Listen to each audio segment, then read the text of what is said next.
I need to get this off my chest because I'm struggling to handle everything that's happening right now.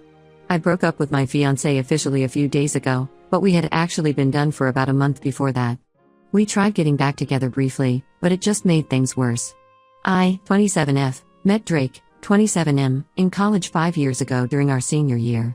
We were in the same study group for our final project, and things just clicked between us. After graduation, we moved in together and got engaged last year. The proposal was perfect. He took me to the beach where we had our first date, got down on one knee, and promised me forever. I thought I had found my soulmate. But our relationship had been rocky for a long time before the engagement. The main issue was his emotional manipulation. Every time I tried to bring up problems in our relationship, he would turn it around on me. He'd say I was being too sensitive or that I was imagining things. If I ever tried to leave, he would threaten to harm himself. The first time this happened was 2 years ago. I had found suspicious messages on his phone from a female coworker. When I confronted him, he deleted them and said I was being paranoid. I tried to leave that night, and he took a bunch of pills. I had to call an ambulance. After that, I was terrified to ever bring up any issues. This pattern continued for years. He would stop eating, skip work, and basically destroy his life until I came back. Each time, I would give in because I couldn't bear the thought of him hurting himself. We had built a whole life together, shared an apartment, had the same friend group, and were planning our wedding for next spring. Our families were close, and his mom treated me like a daughter. The breaking point came when I found out he had been lying about going to therapy.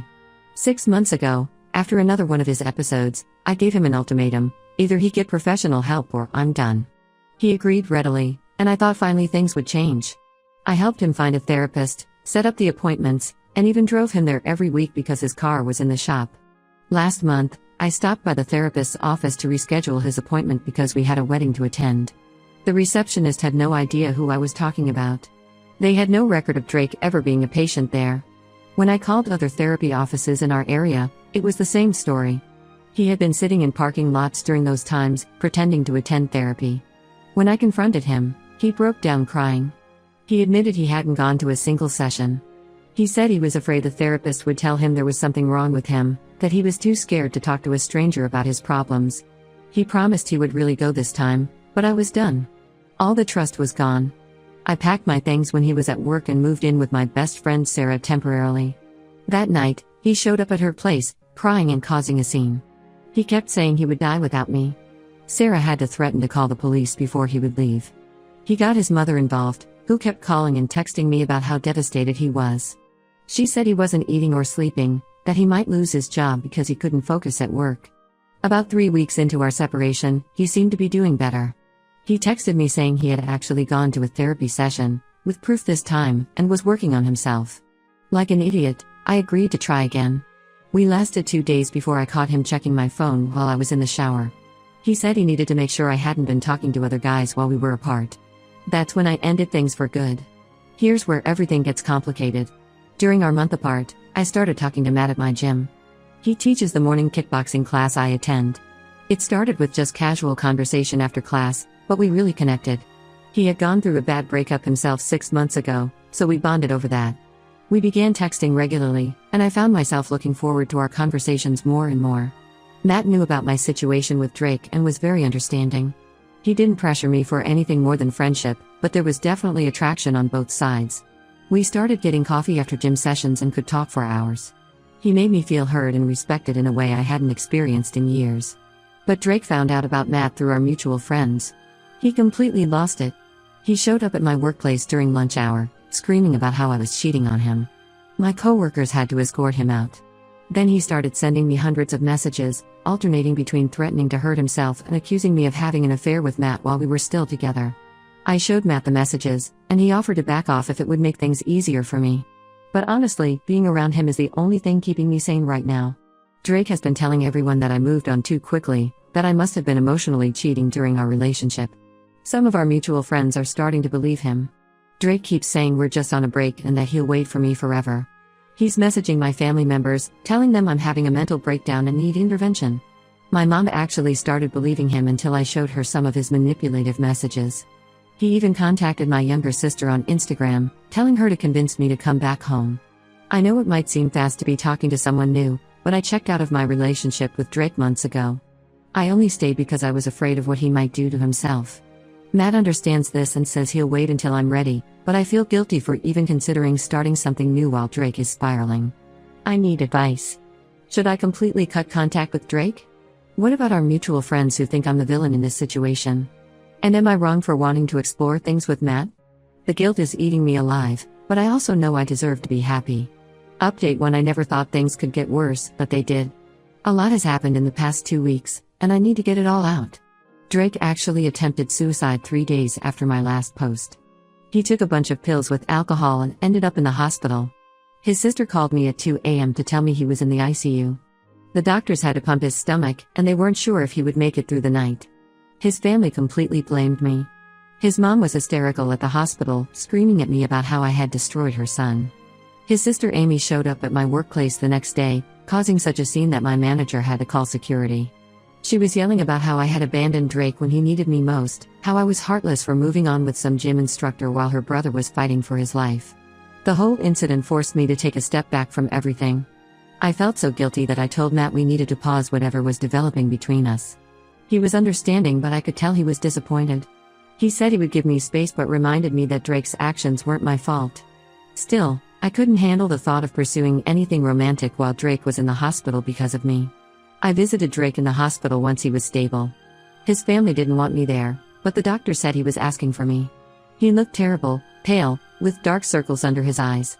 He cried when he saw me and promised he would change, that he would do anything to get me back. I felt horrible seeing him like that.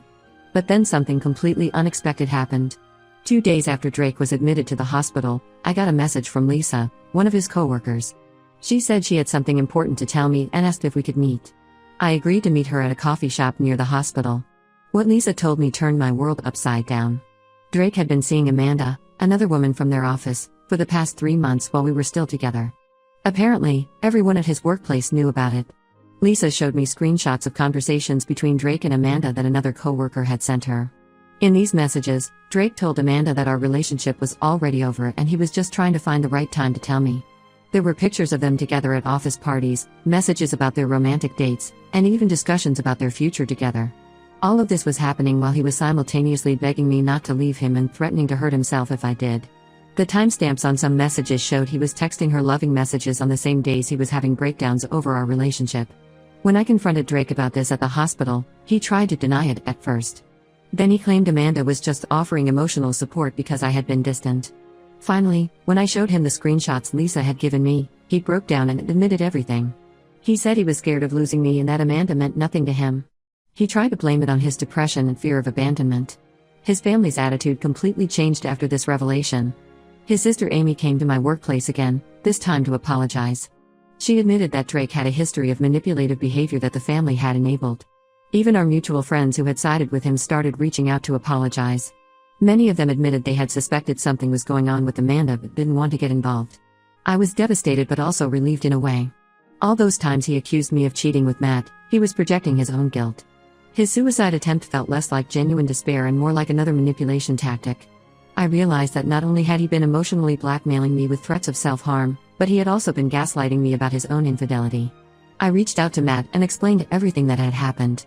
He was incredibly supportive and said he had suspected Drake might be hiding something based on his extreme reactions to our friendship. He offered to help me find a support group for people who've dealt with manipulative relationships. We've started spending time together again, but we're taking things very slowly. Drake was released from the hospital after a week and is now staying with his parents. He keeps trying to contact me through new phone numbers and email addresses, claiming he can explain everything. I've blocked them all. His latest attempt was having Amanda reach out to apologize and tell me how sorry he is. Apparently, they're still seeing each other, which just proves how manipulative his suicide attempt was. He wasn't trying to end his life because he lost me, he was trying to keep control over me while maintaining his relationship with her. I'm still trying to process everything that's happened. Part of me feels like an idiot for not seeing the signs earlier. Another part feels angry at everyone who knew about his relationship with Amanda but never told me. But mostly, I feel free. The guilt that was eating me alive about Matt is gone. I know now that I deserve better than what Drake put me through. Update 2: I thought I had seen all the twists this situation could throw at me, but I was wrong. The past few weeks have been a roller coaster of revelations and confrontations that I'm still trying to process. Matt and I have been getting closer. After everything that happened with Drake's hospitalization and the revelation about Amanda, Matt gave me the space I needed to heal. We kept things casual, just grabbing coffee after gym sessions and texting occasionally. Last week, we finally had a serious talk about our feelings and decided to make our relationship official. It felt right, no manipulation, no pressure, just two people who genuinely care about each other. The same evening we made this decision, Drake showed up at my apartment complex. He had the engagement ring I had returned to him, the same one I had worn for a year while he was cheating on me. He started yelling in the parking lot about how I had ruined his life, how I had driven him to attempt suicide, and how I owed him another chance. He said he had broken things off with Amanda and was ready to commit fully to me. My neighbors called the police because of the disturbance. While they were escorting Drake away, I noticed a familiar car in the parking lot. Amanda was there, sitting in her car, watching everything unfold. After Drake was gone, she came up to my apartment. I was hesitant to let her in, but she said she had information I needed to hear. What Amanda told me made me physically sick. Drake hadn't been seeing her for just 3 months, or even just during our engagement. They had been together for over a year, almost the entire time he was accusing me of cheating. She showed me years' worth of messages, photos from trips they had taken together during times he had told me he was on business trips, and even receipts from jewelry he had bought her. The worst part? She had no idea I existed until recently. Drake had told her he was single, then later claimed I was his unstable ex who couldn't let go. She only discovered the truth when she found our engagement photos while going through his phone. When she confronted him, he fed her the same lies he had told everyone else, that I was mentally unstable and manipulative. But here's where it gets even more twisted. While Amanda and I were comparing stories, she revealed that she had discovered other women in Drake's life. She showed me conversations with at least 2 other women where he was making the same promises about marriage and a future together.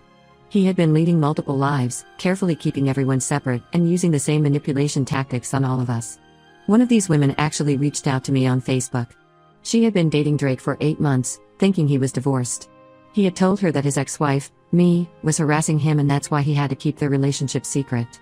She even showed me messages where he was planning a vacation with her for the same week he was supposed to be on a business trip, which was also the same week he had apparently planned a romantic getaway with Amanda. Drake's family is mortified.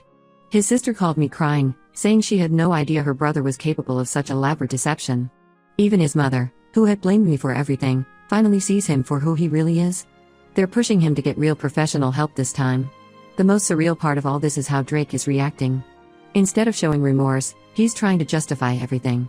He sent me a long email explaining how he needed different types of emotional support and how each relationship fulfilled a different need. He actually tried to argue that he wasn't technically cheating because he loved everyone differently.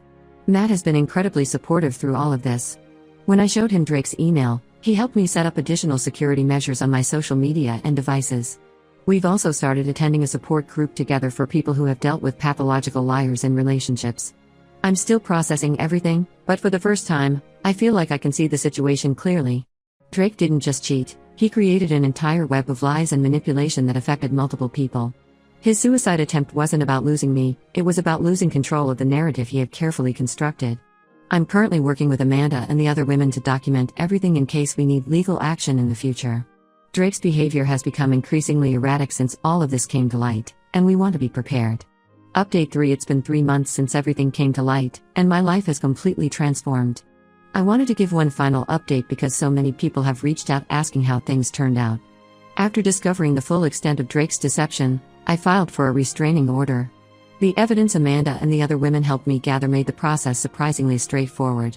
The judge was particularly concerned about his pattern of showing up at my workplace and home after I had explicitly told him to stop contacting me.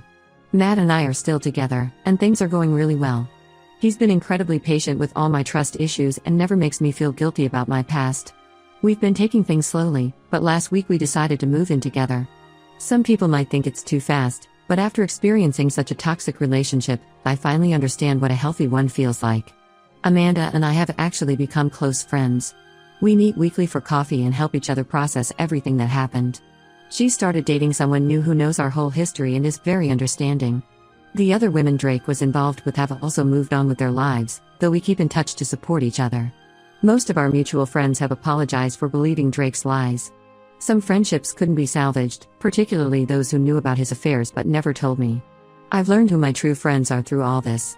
Sarah, my best friend who let me stay with her after the breakup, has been amazing. She and Matt get along great, which makes everything easier. Drake's family has completely cut ties with him. His sister told me he's moved to another city after losing his job. Apparently, his workplace found out about how he had been manipulating multiple coworkers and decided he was too much of a liability.